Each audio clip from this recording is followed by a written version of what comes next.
Trick to learn classes में आपका स्वागत है।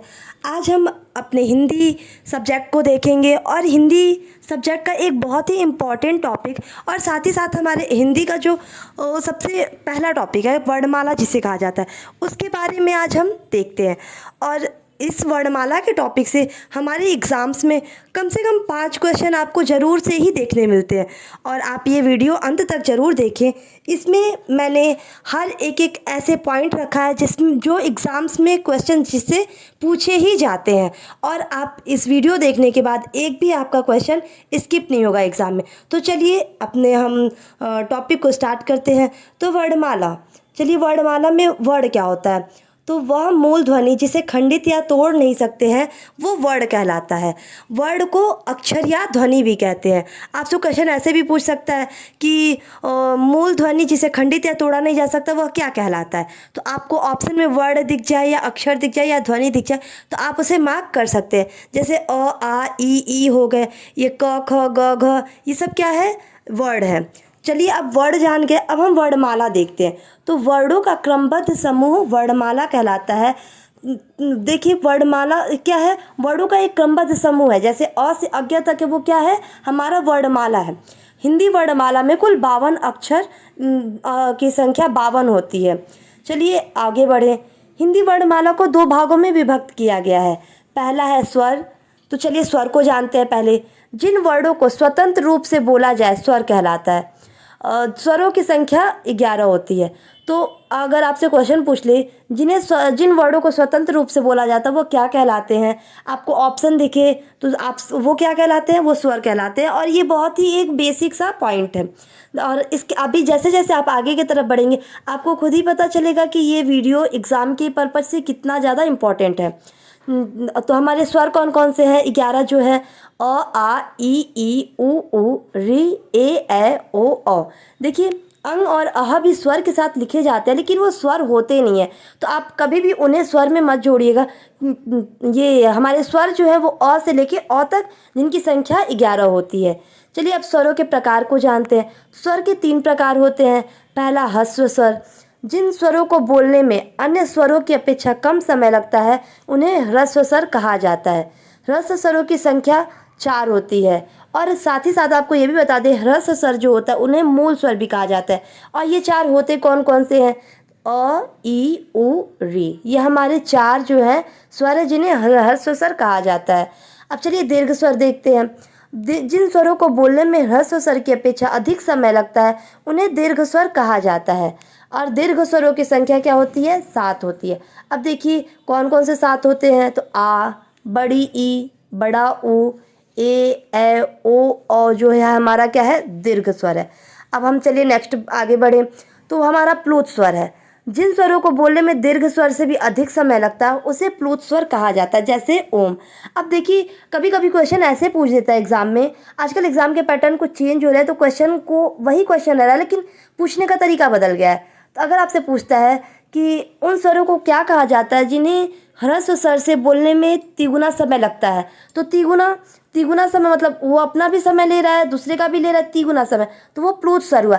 और अगर पूछ ले कि ह्रस्व स्वर से दोगुना समय बोलने में जो स्वर बोले जाते हैं उन स्वरों को क्या कहा जाता है, तो आप क्या बता देंगे? दीर्घ स्वर कहा जाता है। अगर ह्रस्व स्वर से दोगुना बोलेगा तो दीर्घ हो जाएगा, ह्रस्व स्वर से तिगुना बोलेगा तो क्या हो जाएगा? प्लुत हो जाएगा। ठीक है, तो चलिए अब हम ये जान गए। अब हम स्वरों के कुछ अन्य प्रकार होते हैं जैसे कि मुख द्वार खोलने के आधार पे, जीभ के बोलने के आधार पे। तो इस तरीके से जो अन्य प्रकार होते हैं उनको देख लेते हैं। तो देखिए मैंने इस वीडियो में इतना ही रखा है जितना एग्ज़ाम में आए, क्योंकि हमें एग्ज़ाम को क्रैक करने से मतलब है। तो हम ऐसा पढ़ें कि हमारा एग्ज़ाम क्रैक हो सके। तो जो सबसे इम्पॉर्टेंट से इम्पॉर्टेंट पॉइंट होंगे वही मैंने इस वीडियो में रखा है। तो मुख्य द्वार खोलने के आधार पे जो स्वर होते हैं उन्हें विवृत, अर्धविवृत और अर्धसमृत कहा जाता है। तो विवृत स्वर जो होता है आ होता है, अर्धविवृत ए और औ होता है, ए और औ होता है, अर्धसमृत ई, बड़ी ई, उ, बड़ा उ होता है। ठीक है, तो अगर आपसे बोल ले आ कौन सा स्वर है? विवृत, अर्धविवृत, अर्धसमृत, तो आप क्या बता देंगे? हमारा विवृत स्वर है। अर्ध ए और औ में से कुछ पूछ ले तो अर्धविवृत हो गया, अर्धसमृत पूछ ले तो ई उ हो गया। ठीक है, चलिए अब हम जीव के प्रयोग के आधार पे देख ले। तो जीव के प्रयोग के आधार पे तो हमारा जीव कैसे कैसे प्रयोग हो सकता है। एक तो जीव का अगला भाग हो सकता है, फिर मध्य भाग हो सकता है, फिर पश्च भाग हो सकता है। तो अग्र स्वर जो है ई ए जो है वो अग्र स्वर है, मतलब ये जीव आप बोलेंगे तो आपका जीव आगे की तरफ मूवमेंट वाले आगे का जो पोर्शन है वो मूव करेगा। आप खुद बोल के देखिए ई ए, ठीक है। मध्य स्वर अ, ठीक है। आप देख रहे होंगे कि जीव के बीच वाला पार्ट इसमें यूज हो रहा है। पश्च स्वर आ उ ओ औ, ये हमारे क्या है, पश्च स्वर है। चलिए अब हम स्वर देख लिए और स्वर के जो अन्य कुछ इंपॉर्टेंट प्रकार थे वो भी हमने देख लिया। अब हम देखते हैं व्यंजन को। जिन वर्णों को स्वरों की सहायता से बोला जाए व्यंजन कहलाते हैं। जैसे कि क, ये क जो है हमारा हलंत के साथ होता है, उसमें अ जुड़ता है तब ये हमारा पूरा क बनता है। इसी तरह कोई भी व्यंजन हुआ ख ग घ, मतलब अ से आप क से लेके अज्ञा तक जो भी व्यंजन हुआ आप देखेंगे तो क्या होता है कि वो आपका स्वर से मिलकर के बना होता है। चलिए अब व्यंजन के प्रकार देख रहे तो हमारे व्यंजन के 3 प्रकार होते हैं। स्पर्श व्यंजन हमारा पहला है स्पर्श व्यंजन, जिन्हें वर्गीय व्यंजन या उदित व्यंजन भी कहते हैं। इनकी संख्या 25 होती है। अब 25 होती है, इन्हें वर्गीय क्यों कहा जाता है। अब देखिए क वर्ग, उसमें 5 हो गया क ख ग घ अंग। ये च वर्ग च छ ज झ इ, ट वर्ग ट ठ ड ढ ढ़, ये त वर्ग त थ द ध न, प वर्ग प फ ब भ म। तो ये क्या हो गया, हमारे पूरे 25 हो गए, ठीक है। ये और इन्हें वर्गीय क्यों कहा जाता है आप ये भी जान गए। अब अंतःस्थ व्यंजन, इनकी संख्या 4 होती है, य र ल व।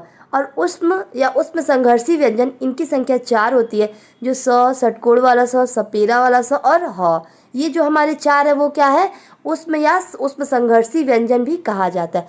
चलिए अब हमारे कुछ ऐसे पॉइंट स्टार्ट हो रहा है जो हमारे एग्जाम में इनसे क्वेश्चन पूछे ही जाते हैं। अभी तक हमने जो देखा वो एक बेसिक नॉलेज था, लेकिन ये जो हम देखने जा रहे हैं वो हमारे एग्जाम के पॉइंट ऑफ व्यू से बहुत ज़्यादा इंपॉर्टेंट होता है। इसीलिए मैं बोल रही हूँ कि वीडियो आप अंत तक जरूर देखें, क्योंकि अगर वीडियो आप बीच में स्किप कर देते हैं तो हमारे जो इंपॉर्टेंट पॉइंट हैं जो आते हैं एग्जाम में वो हमारे क्या होंगे, छूट जाएंगे।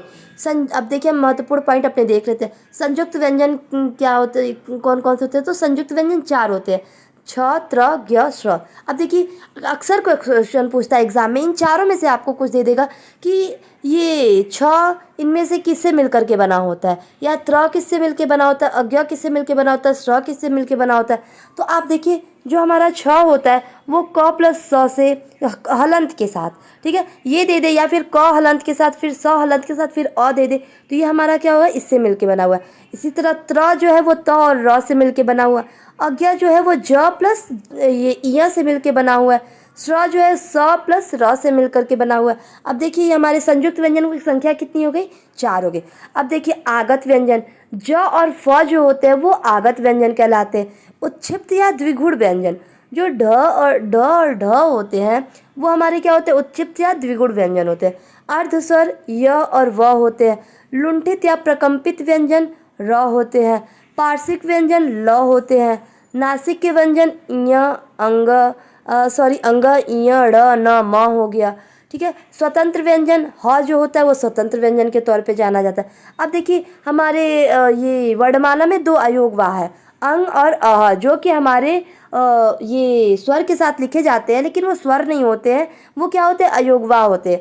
अंग जो होता है वो अनुस्वार होता है और अह जो होता है वो विसर्ग होता है। अब देखिए अघोष व्यंजन, तो प्रत्येक वर्ग का, अभी मैंने बताया कि 5 वर्ग होते हैं, क वर्ग, च वर्ग, ट वर्ग, त वर्ग, प वर्ग, ठीक है। तो इन 5 वर्ग का जो हमारा ये पहला और दूसरा व्यंजन होता है वो क्या कहलाता है, अघोष व्यंजन कहलाता है। अब पहला और दूसरा व्यंजन क्या हुआ, क का क और ख हो गया, च वर्ग का च छ हो गया, ट वर्ग का ट ठ हो गया, त वर्ग का त थ हो गया, प वर्ग का प फ हो गया।